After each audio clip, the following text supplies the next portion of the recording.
오늘 우리에게 주시는 하나님의 말씀은 신약성경 누가복음 16장 1절부터 9절까지의 말씀입니다. 누가복음 16장 1절부터 9절까지의 말씀을 봉독합니다. 또한 제자들에게 이르시되 어떤 부자에게 청지기가 있는데 그가 주인의 소유를 낭비한다는 말이 그 주인에게 들린지라. 주인이 그를 불러 이르되 내가 내게 대하여 들은 이 말이 어찌 됨이냐. 네가 보던 일을 세마라. 청지기 직무를 계속하지 못하리라 하니, 청지기가 속으로 이르되 주인이 내 직분을 빼앗으니 내가 무엇을 할까. 땅을 파자니 힘이 없고 빌어먹자니 부끄럽구나. 내가 할 일을 알았도다. 이렇게 하면 직분을 빼앗긴 후에 사람들이 나를 자기 집으로 영접하리라 하고, 주인에게 빚진 자를 일일이 불러다가 먼저 온 자에게 이르되 네가 내 주인에게 얼마나 빚졌느냐. 말하되 기름 100말이니이다. 이르되 여기 내 증서를 가지고 빨리 앉아 50이라 쓰라 하고, 또 다른 이에게 이르되 너는 얼마나 빚졌느냐. 이르되 밀 100석이니이다. 이르되 여기 내 증서를 가지고 80이라 쓰라 하였는지라.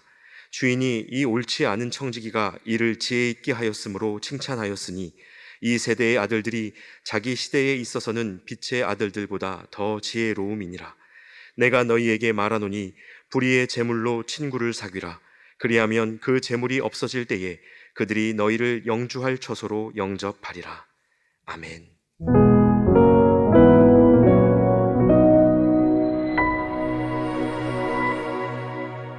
잘 지내셨죠? 네. 기온이 조금 내려갔는데요. 그래도 우리가 봄을 기다리는 마음으로 또 한 주를 보냅니다. 이렇게 함께 나와서 예배하게 돼서 너무 기쁩니다. 국내외적으로 많은 재난과 어려움들이 있는데, 여러분들이 삶의 자리에서 늘 이렇게 어려움 당하는 분들을 위해서 기도하고 또 힘써서 여러분들의 손길을 이렇게 도움을 주는 삶을 살면 참 좋겠습니다. 그리스도인 여정의 시작이라고 하는 조금은 생뚱맞은 그러한 그 설교의 제목을 잡아봤습니다. 이미 여정을 시작하신 지 오래 되신 여러분들에게는 조금 낯선 그런 그 제목이 될 수도 있습니다만은 이유가 있습니다. 우리 지난주에 이병옥 목사님께서 그리스도인이십니까? 라고 하는 설교를 해주셨습니다. 제가 참 많은 은혜를 받고 도전을 받았습니다. 그리스도인이라고 하는 그 말에 대한 정의, 그것이 어떻게 시작이 됐고 어떻게 의미가 부여되었는가 하는 말씀을 해주셨고, 그래서 그리스도인이란 어떤 삶을 살아야 하는가 하는 기준에 대해서 귀한 말씀을 해주셨습니다. 그래서 제가 그 말씀을 듣고 다시 한번 정리를 좀 해보면 좋겠다. 우리가 그리스도인이 된다고 하는 것에 대해서 첫 번째 그 입문, 그리스도인이 된다고 하는 그 길에 들어서는 입문의 과정은 무엇이며, 그리고 그 여정, 그리스도인이 되어가는 과정은 무엇이고, 그리고 마지막으로 그리스도인이 되었다라고 하는 그 완성된 모습은 무엇인가 하는 것을 세 번에 걸쳐서 말씀을 준비하고 여러분들과 나누려고 합니다.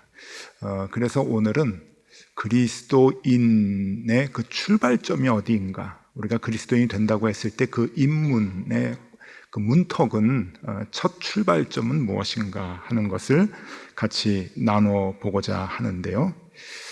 이미 난 그리스도인이다 라고 생각되시는 분들도 이 기준을 오늘 한번 다시 내 삶에 그 기준을 세워보시면 어떨까 싶습니다. 그러고서는 내가 정말 그리스도인이 되었나 라고 하는 고민을 함께 좀 하면은 좋겠다 생각을 합니다. 저는 그 설교를 우리가 한 번씩 나눌 때마다 전하는 저나 듣는 여러분들이나 이 설교가 거룩한 부담이 되면 좋겠고, 또 새로운 고민의 시작이 되면 좋겠다 하는 생각을 합니다. 예를 들면 이런 것이죠. 마태복음 19장에 재물이 많은 청년, 그러나 정말 율법을 잘 지키는 청년이 예수님께 와서 시험하듯이 예수님께 질문을 하죠. 내가 어떻게 해야 영생을 얻겠습니까? 그때 예수님께서 율법을 다 지켜라. 그랬더니 자신 있게 얘기합니다. 내가 율법을 다 지키며 지금까지 살았습니다. 그랬더니 예수님께서 그 젊은 청년이 재물이 많은 것을 알고 그 재물을 다 팔아서 가난한 사람에게 나눠주고 나를 쫓으라. 그렇게 말씀을 하죠. 그때 우리가 잘 압니다. 그 젊은 부자 청년의 반응을 성경은 이렇게 얘기합니다. 말씀을 듣고 근심하며 가니라.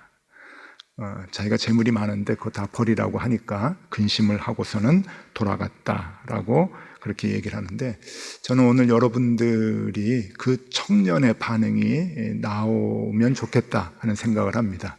그 청년의 반응이 두 개인데, 근심하며 돌아갔다 그러는데 돌아가는 반응을 하지 마시고, 예수님 버리고 돌아가는 그런 반응만 하지 마시고, 그 근심하는 그런 반응이 우리에게 좀 있으면 좋겠다.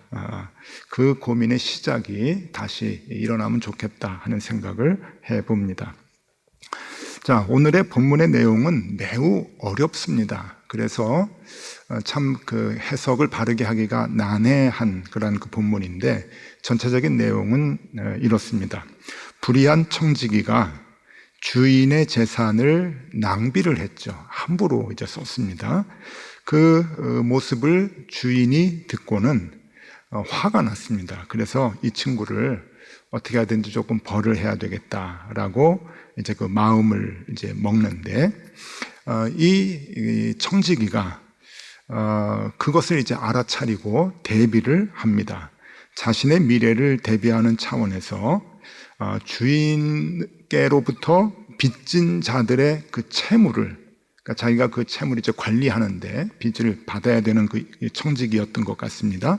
근데 그 빚진 자들의 채무를 자기가 임의로 줄여줬다고 하는 이야기입니다.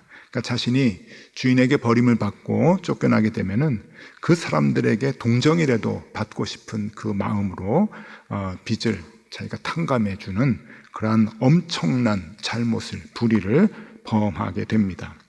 근데 여기까지는 우리가 뭐 그럴 수 있겠다라고 이해를 하면서 어떤 예상을 하는가 하면은 이 녀석은 엄청 혼나겠다.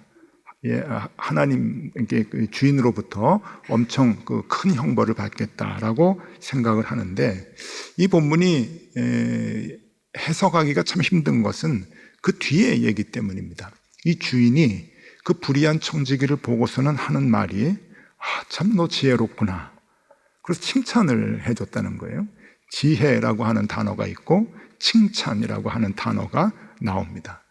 그러니까 이게 조금 우리가 생각할 때 이게 좀 앞뒤가 맞지 않는, 상식적으로 이해가 안 되는 그러한 그 모습이 오늘 본문의 내용입니다. 이렇게 그냥 읽어서는 해석이 전혀 되지 않는 말씀이기 때문에 오늘날까지도 이 본문에 대한 해석은 굉장히 분분합니다. 그래서 오늘날까지 이 본문의 해석을 역사적으로 어떻게 해왔는가 하는 것을 한번 조금 살펴보고 어떤 그 내용이 이 안에 숨겨져 있는가 하는 것을 같이 조금 알아보려고 합니다. 초대교회는 이 말씀을 어떻게 이해했는가 먼저 보면은요, 초대교회의 이 성경의 해석은 거진 우리가 잘 아는 그 아우구스티누스의 해석이 대개 이제 주를 이루었습니다. 그분의 말씀이면은 이게 성경의 올바른 해석이구나 이렇게 생각을 하는데, 아우구스티누스가 이 내용을 어떻게 해석을 했는가 하면은요, 그는 영적인 교훈으로 생각을 합니다. 영적인 교훈이다. 그러니까 말 그대로 받아들이지 말고 영적 교훈으로 받아야 된다 하면서 이렇게 얘기를 합니다. 불의한 청지기가 현세적 이익을 위해 영리하게 행동을 한 것처럼 신자들도 하나님 나라를 위하여 지혜롭게 살아야 한다. 이게 그런 뜻이다라고 하는 거예요. 하나님 나라를 위해서 어떻게 하든지 지혜롭게 살아야 한다. 그러면서 이 아우구스티누스는 뱀처럼 지혜로워야 한다라고 하는 말을 덧붙입니다. 이 땅을 살아갈 때 세상 사람들이 다 그렇게 지혜롭게 행동하는 것 같이 우리 신자들도 좀 지혜롭게, 그래야 하나님 나라를 위해서 살아가는 것이다 하는 거예요. 조금 이제 세월이 지나서 중세로 가게 되면은 역시 중세도 한두 명의 신학자들이 모든 신학의 기초를 이제 기준을 이제 이루어 주는데, 중세는 토마스 아퀴나스라고 하는 사람이 그 대부분 그 성경을 해석을 해줍니다. 이 토마스 아퀴나스는 이 본문을 이렇게 해석을 합니다. 현세적인 부를 통하여 영원한 보화를 쌓으라. 재물을 가난한 자에게 나눠주는 것은 하나님 나라에서 보상을 받는 것이다. 이렇게 이제 해석을 합니다. 참 좋은 해석이죠. 현세적인 부를 통해서 영원한 보화를 너희들이 쌓아야 된다. 그것이 하나님 나라에서 보상, 칭찬을 받고 보상을 받는 일이기 때문에 그렇다라고 이야기를 합니다. 중세는 수도원 운동이 굉장히 강했는데, 이 수도원 운동에서는 이 본문의 말을 이렇게 얘기를 하죠. 불의한 재물이라 할지라도 의롭게 사용하면 하나님이 기뻐하신다. 이렇게 이제 가르치고, 갖고 있는 뭐 크고 작은 것, 뭐 수도사들이 가지고 있어봐야 얼마나 있겠어요. 근데 그것까지도 의롭게 사용해야 된다라고 하는 그러한 가르침을 주고 있습니다. 시간이 조금 더 지나서 이제 종교개혁으로 오게 되면, 이제 종교개혁 이후의 신앙이 지금 우리가 갖고 있는 신앙이라고 볼 수가 있는데, 이 종교개혁자들 중에서 루터교의 시조가 되는 마틴 루터는 이 본문을 이렇게 해석을 합니다. 불의한 청지기는 자신의 행동을 통해 구원을 얻으려고 하지만 구원은 하나님의 은혜로만 얻게 된다. 이제 역시 그 루터다운 해석이죠. 불의한 청지기는 자신의 행동을 통해서 구원을 얻으려고 하지만, 그래서 인간들도 이와 같이 자신이 무슨 계획을 잡아가지고 행동하려고 하지만 역시 구원은 하나님의 은혜로만 이루어진다. 하나님이 칭찬하시고 하나님이 인정을 해주셔야 그게 구원으로 가는 길이 된다라고 하는 이제 해석을 합니다. 우리는 지금 그 장로교회이지만은요, 장로교의 시조인 장깔뱅은 이 본문을 이렇게 해석을 합니다. 재물은 신실하게 사용해야 하며 불의한 방법으로 얻은 재물이라 할지라도 선하게 사용되어야 한다.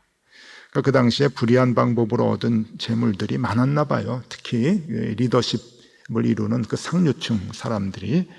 그래서 불의한 방법으로 얻은 재물이라 할지라도 선하게 사용되도록 해야 한다라고 얘기를 강하게 합니다. 이렇게 이제 그 시대적으로 이 말씀에 대한 그 해석들이 있는데, 역시 이걸 좀 종합을 해보면 좀 비슷비슷해요. 그리고 우리가 문자적으로 이것을 뭐 바르게 해석을 하지 않아도 그냥 대충 이제 이 말씀이 그런 뜻이구나라고 하는 것은 우리가 이제 알 수 있게 됩니다. 그런데 이제 오늘 저는 여러분들과 함께 처음에 얘기했죠. 그리스도인이 되는 시작, 입문이라고 하는 그 측면에서 주님께서 우리에게 이 본문을 통해서 얘기해 주시는 근본적인 이야기를 생각을 해보고자 합니다. 그것은 우리가 이 말씀에 대해서 잘 이해를 할 수 있느냐 없느냐, 정확하게 보느냐 보지 못하느냐라고 하는 것은 신학적인 지식이 있을 필요가 없습니다. 더 많이 공부를 해야 이것을 정확하게 알 수 있는 것도 아니고 누구나 다 쉽게 알 수 있는데, 그러기 위해서는 프레임이 하나 변해야 됩니다. 그러니까 우리의 가치관, 우리가 생각하는 기준이 하나 이렇게 바뀌게 되면은 이 본문은 그냥 읽는 대로 그냥 쉽게 이해가 된다고 하는 것인데, 그 프레임이 무엇이냐라고 하는 것을 여러분들에게 좀 말씀드리고자 합니다.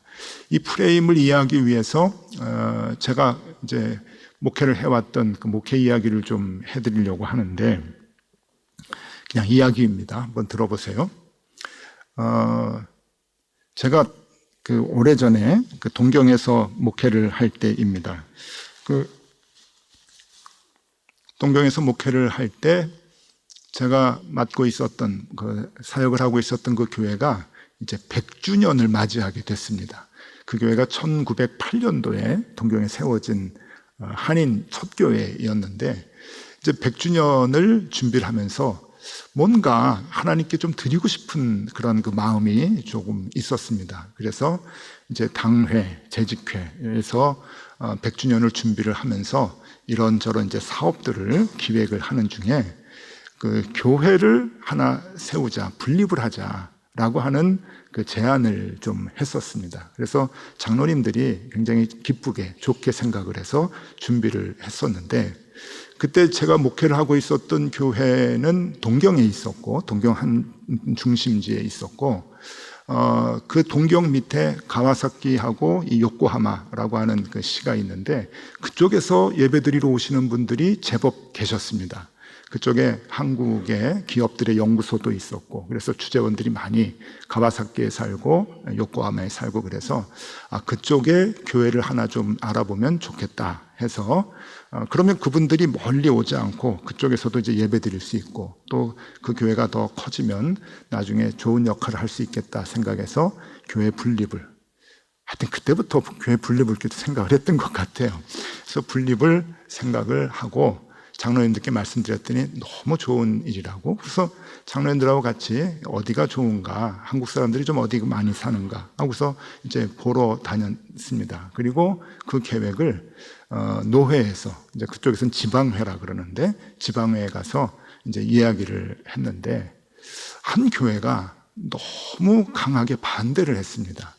요코하마에 있는 교회가 하나 있었는데, 우리 제가 속해 있었던 그 교단에 요코하마의 교회가 하나가 있는데, 그 교회가 심하게 이제 반대를 했죠. 그 교회는 그 시점에서 봤을 때 그 설립이 된 지 80년이 된 교회였고, 요코하마에 이제 있었고, 그리고 80년 된 그 시점에, 그러니까 그때 주일 출석 인원이 평균 한 80명 정도 된 교회입니다.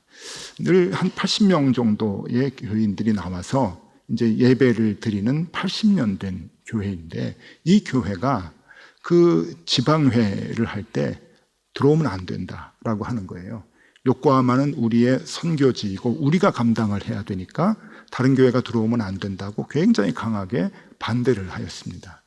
그때의 요코하마시의 그 인구가 370만 명이었습니다. 안 놀라시네요. 370만 명의 교회, 370만 명의 인구에 한 교회가 다른 교회가 들어오면 안 돼. 여기는 우리가 선교를 해야 되는 곳이기 때문에 다른 교회가 들어오면 안 된다. 좁은 지역도 아니잖아요. 굉장히 넓은 도시인데 우리는 가까운 데 가려고 하는 게 아닌데, 그래서 그럼에도 불구하고 반대를 해서 그 계획을 철회했던 그러한 그 일이 있었습니다. 그때 이제 마음이 이제 조금 아팠죠. 우리 교회가 최근에 이제 이전을 해야 되는데, 이전위원회 그리고 당회에서 여러 가지 이제 지역을 알아보고, 정말 그 지역을 알아보지 않은 곳이 없었던 것 같아요. 그래서 남양주에 땅도 좀 알아보고 비어있는 공간도 좀 알아보고 그렇게 이제 애를 쓰는데, 그 남양주의 다산 신도시에 있는 어느 한 교회의 목사님이 저한테 전화를 하셨어요. 그래서 저는 전화를 받고, 어느 교회 무슨 목사입니다, 다산 신도시에 있습니다. 그래서 전화를 받고서는 나한테 집회를 좀 부탁하려고 하는 전화인가? 그래서 전화를 이렇게 받았더니 다산 신도시로 들어오신다는 소식이 있는데 절대 들어오면 안 됩니다 하면서 저한테 막 얘기를 하는 거예요. 우리 교회가 아직 거기 예배당은 없지만 어느 지역에 땅을 사놓고 지금 이제 돈을 모으고 있다는 거예요. 그래서 거기에 이제 예배당을 지을 텐데 당신네 교회가 다산 신도시 근방으로 들어오면은 안 된다라고 하는 이야기를 이제 들었습니다. 그래서 제가 이제 친절하게 얘기를 했죠. 우리 계획 없다. 그럴 일 없으니까 걱정하지 말아라. 라고 이제 전화는 끊었는데, 기분은 몹시 좀 찝찝하더라고요. 그래서, 내가 그 폭탄을 들고 다니는 사람도 아닌데, 왜 자꾸 이렇게 이것저것 이게 간다 그러면 이렇게 못 들어오게 할까 하는 생각을 이제 하였습니다. 그게 불과 한 2달 전 사건입니다. 그런데 이런 일들은 늘 이제 당하는 일인데, 제가 이런 일 때문에 굉장히 이제 괴로웠던 때는 언젠가 하면은 높은 뜻 정의교회에서 목회를 하다가 교회 분립을 결정을 하고 덕소로 들어올 때였습니다. 그때는 정말 괴로웠습니다. 이런 일 때문에. 덕소 지역에 있는 교회들이 들어오지 못하게 이제 했고요. 그 덕소 지역에 뭐 연합회가 있는데 목사님들 연합회, 근데 임원들이 오셔가지고 높은 뜻 정의교회 담임 목사 사무실인 제 방까지 왔었어요. 와가지고 들어와서 항의를 하고 들어오게 되면 가만히 있지 않겠다 그 얘기를 하고 갔고, 또 어느 교회에서는 버스로 교인들을 보내가지고 높은 뜻 정의교회 앞에서 주일날 예배 드릴 때 프랭카드를 들고 시위를 하고 이제 그랬습니다.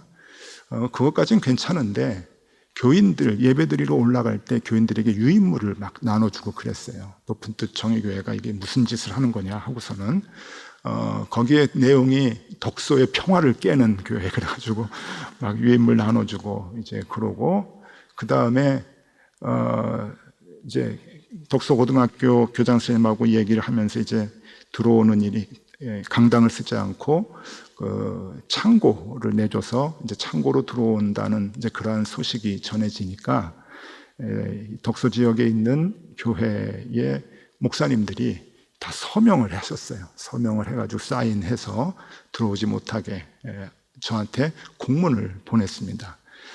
공증을 하고 이제 공문을 보냈는데 거기에 18교회에서 다 사인을 해가지고 제가 그 공문 지금도 갖고 있어요.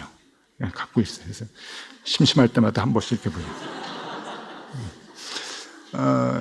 그러고 이제 그런데 그때는 마음이 너무 괴로워가지고 내가 이렇게까지 해서 이렇게 다른 분들의 마음을 좀 힘들게 할 수밖에 없나?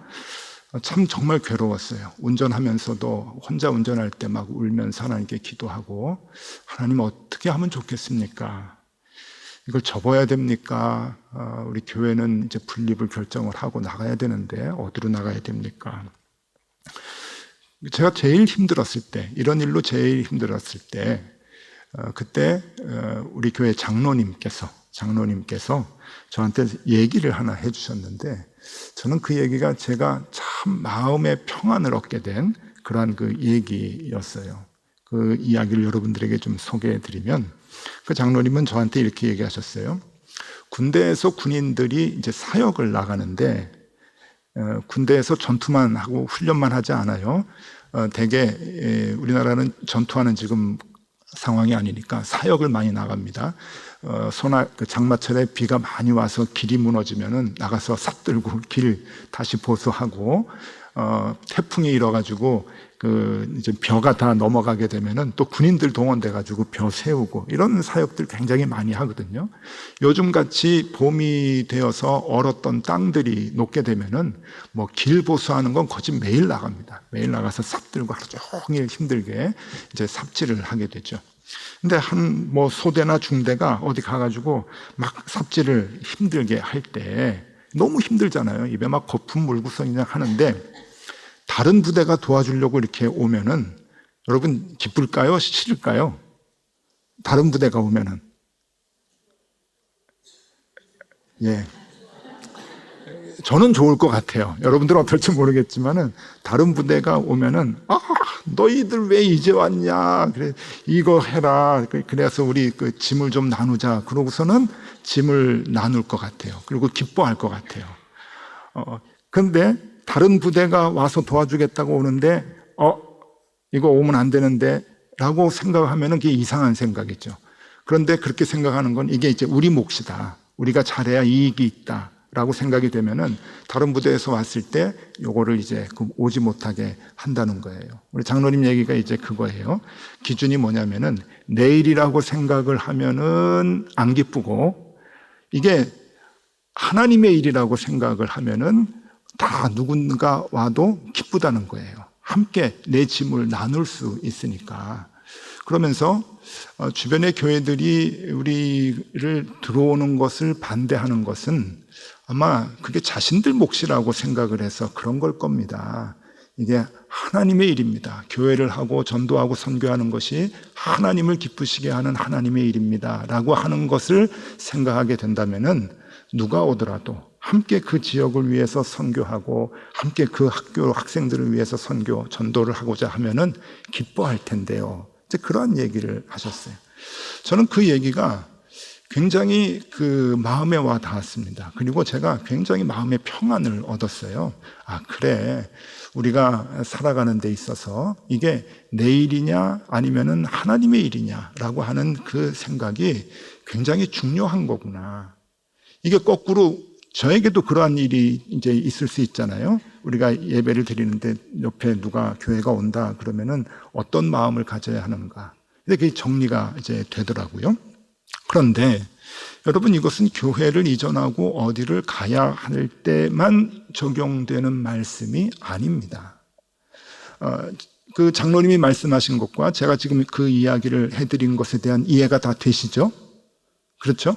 하나님의 일이라고 할 때는 누가 와서 도와준다면 기쁜 거고, 내 것이라고 생각을 하면 누가 왔을 때 기분이 나쁜 거예요. 내 몫을 나눠야 되니까. 그러니까 그것은 거부해야 되는 건데, 여러분, 이게 똑같은 프레임입니다. 그 프레임으로 이 본문의 말씀을 이해하셔야 돼요. 그래서 이 본문의 말씀을 보면은 이건 제가 해석을 해주지 않아도 그냥 이해가 되는 거죠. 누가복음 16장 5절에서 7절, 오늘 본문의 말씀을 제가 다시 한번 읽어드리겠습니다. 바뀐 프레임으로 한번 보십시오. 주인에게 빚진 자를 일일이 불러다가 먼저 온 자에게 이르되 내가 내 주인에게 얼마나 빚졌느냐 말하되 기름 100마리니이다. 이르되 여기 내 증서를 가지고 빨리 앉아 50이라고 쓰라 하고, 또 다른 이에게 이르되 너는 얼마나 빚졌느냐 이르되 밀 100석이니이다. 이르되 여기 내 증서를 가지고 80이라 쓰라 하였는지라. 지금 이 청지기는 지 멋대로 주인 걸 가지고 지 멋대로 선심을 막 쓰는 거예요. 그런데 문제는 주인이 잘했다고 칭찬을 한 겁니다. 이해가 가시죠? 이게 주님께서 비유로 얘기해 주신 교훈입니다. 그러니까 이 청지기가 칭찬을 받은 것은 주인 거를 가지고 선심을 쓴 거예요. 그런데 이 주인은 하나님이시니까 하나님은 그걸 아깝다고 생각을 안 하시는 거죠. 그 하나님의 것을 맡겨주신 그 청지기가 하나님이 기뻐하시는 일로 막 사용을 한 거예요. 선심을 쓰면서. 하나님은 하나님의 것이 많은 사람들에게 나누어지는 것을 기뻐하시거든요. 그런데 그것을 맡고 있는 청지기가 그 일을 했으니까 야, 내가 기분이 좋다. 너는 굉장히 지혜롭구나 라고 얘기를 한 거죠. 뭘 말합니까? 청지기는 우리예요. 우리. 그리고 청지기에게 맡겨준 주인은 하나님이십니다. 하나님은 오늘도 똑같이 우리에게 모든 것을 다 주셨어요. 맡겨주신 겁니다. 그러니까 우리가 갖고 있는 모든 것에 대한 소유권을 어디에 두고 있느냐라고 하는 것이 그 기준인 거예요. 우리가 갖고 있는 게 뭐가 있을까요? 예, 몸뚱아리가 있죠. 그리고 능력이 있습니다. 그리고 재물이 있을 수 있죠. 살면서 모아놓은 재물. 그리고 가장 중요한 게 또 있습니다. 시간이라고 하는 게 있습니다. 이것을 하나님께서는 다 우리에게 맡겨주신 거라는 거예요. 이 맡겨주셨다라고 하는 개념이 들어오면서부터 여러분, 그리스도인이 시작이 되는 겁니다. 이게 인문이에요, 인문. 많은 분들은 내가 갖고 있는 시간, 내가 갖고 있는 몸뚱아리, 내가 갖고 있는 모든 재능, 내가 갖고 있는 돈, 소유까지 이게 하나님의 것이라고 고백을 하는 것을 그리스도인의 완성쯤이라고 생각을 합니다. 그때쯤 돼야 이게 고백이 돼야 되는 게 아니냐? 근데 여러분, 아닙니다. 성경을 보면 이것은 언제나 시작점이에요. 여기서부터 출발이 되는 거예요. 그래서 이 고백이 안 되면 죄송합니다. 예배 10년을 드렸건 20년을 드렸건 봉사를 30년을 했건 내가 기독교 집안에서 몇 대째 태어났건 관계없어요. 우리는 그리스도인이 아닌 것이죠. 목사님 좀 지나치지 않습니까? 아닙니다. 여러분, 예수님께서 갈릴리에서 고기를 잡고 있던 어부들을 제자로 부르실 때 나를 따르라 합니다. 그때 제자들의 반응이 어땠습니까? 그물을 버려두고 예수를 쫓으니라. 그물을 버려두고 자신의 모든 생업이요, 자기 자신을 드러낼 수 있는, 자기 자신을 얘기해주는 모든 것을 내려놓고 예수를 쫓았다. 그래서 그리스도인으로서의 시작점이 되는 거죠. 제일 먼저 봤던 부자 청년이 예수님께 와가지고 어떻게 영생을 얻겠습니까? 네가 갖고 있는 거 다 어려운 사람한테 주고 나를 따라라. 이 부자 청년은 갖고 있는 재물이 많아서 근심하며 예수를 버리고 돌아갔다고 얘기합니다. 자, 한쪽 사람은 주님을 만나서 그리스도인으로 시작이 될 때 그물을 버리고 예수를 따랐고, 한쪽 사람은 그리스도인이 될 수 있는 그 첫 관문에서 근심함으로 돌아갔다고 얘기합니다. 그러니까 이게 시작점이라는 거예요. 이건 완성점이 아닙니다. 그러니까 여러분 아셔야 돼요. 이게 시작이기 때문에 완성은 더 엄청나다라고 하는 걸 아셔야 돼요. 완성은 그리스도의 순교까지 같이 가는 거예요. 그게 완성이죠. 그리스도인이 된다고 하는 것은 여러분 만만한 것이 아닙니다. 그래서 허울 좋은 그리스도인들이 많은 거죠. 허울 좋은 목사들도 많고요. 우리의 삶 속에서 이게 고백이 되고 이 고백이 삶으로 드러나지 않는다면은 우리는 참된 그리스도인으로 시작도 못하고 있는 거예요. 마태복음 19장 21절 22절 말씀을 읽어드립니다. 예수께서 이르시되 내가 온전하고자 할진대 가서 내 소유를 팔아 가난한 사람에게 주라. 그리하면 하늘에서 보화가 내게 있으리라. 그리고 와서 나를 따르라 하시니 그 청년이 재물이 많으므로 이 말씀을 듣고 근심하며 가니라. 여러분 긴장하지 마세요. 여러분들 갖고 있는 모든 걸 다 땅 문서, 아파트 계약서 그거 다 교회에 바쳐라, 어려운 사람 위해서 주라, 그런 얘기가 아닙니다. 그런 얘기가 아니고 그건 이단이나 하는 얘기고 지금 그런 얘기가 아니라 거기에 대한 여러분들의 인식, 나의 시간, 나의 몸뚱아리, 내게 주신 재능, 내게 주어진 모든 환경들, 내가 일구어왔던 모든 업적들, 그리고 그것으로 인해서 내가 얻게 된 재물들, 이런 모든 것들을 근원이 여호와 하나님이십니다. 여호와 하나님이 나에게 맡겨주신 겁니다. 여호와 하나님께서 그것을 하나님의 마음에 맞게 잘 사용하도록 나에게 내가 사는 이 한정적인 시간 동안에 맡겨주신 겁니다. 라고 하는 그 고백, 그것이 그리스도인이 되는 출발점이라고 하는 겁니다. 오늘 부담을 팍팍 드려서 너무 죄송합니다.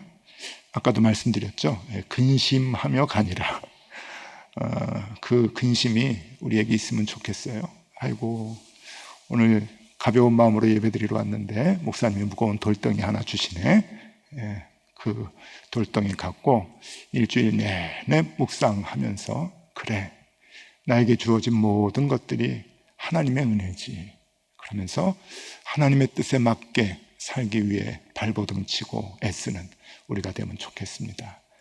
우리 덕서교회, 높은 뜻 덕서교회 모든 교우들은 참된 그리스도인의 제자가 다 되실 수 있기를 바랍니다. 기도하겠습니다. 주님, 우리 주님의 제자 되고 싶습니다. 주일에 예배를 드리고 남들보다 많이 봉사를 하고 또 정해진 헌금을 꼬박꼬박 드려도 진정한 청지기가 되지 못한다고 한다면 우리는 참된 그리스도인의 자격을 얻지 못할 것입니다. 나의 모든 재능과 소유가 주님의 것임을 알게 하여 주옵소서. 그래서 내게 주어진 모든 것을 주님 기뻐하시는 일에 주님께 칭찬 듣는 방법으로 사용하게 하여 주시옵소서. 예수 그리스도 이름으로 기도드리옵나이다. 아멘.